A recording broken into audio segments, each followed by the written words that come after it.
And let's begin with big breaking news that's coming in the Air India urination horror. A lot of you have been questioning what's the action that's being taken against the cabin crew members for their response to this incident. What we can confirm for you is that all 8 crew members have been summoned.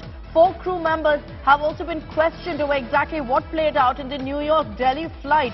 2 pilots and the rest of the cabin crew were called in. Some of the passengers on board have also been identified. They are also going to be reached out by the Delhi police. The Delhi police is going to request them to record their statements as well. Paulami Saha is joining us with more details on this. So Paulami, the Delhi police gathering more evidence. A lot of questions right now being asked of what kind of action will be taken against the cabin crew.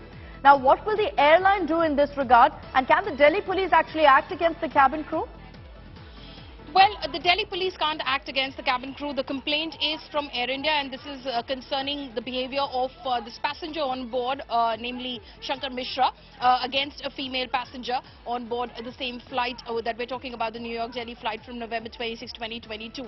But as far as the cabin crew is concerned, their conduct is obviously being looked into. Remember that the DGCA yesterday has showcaused Air India, its account manager, its director of in-flight services, as well as all the crew that were present, including the cockpit crew and the cabin crew that were on board that flight. They have been showcased. They have 2 weeks' time to reply to the notice as to why it shouldn't be considered that there was a dereliction of their regulatory obligations on board that flight in the way that they acted upon, of course, receiving a report about this unruly behavior, this absolutely obnoxious behavior by this inebriated passenger.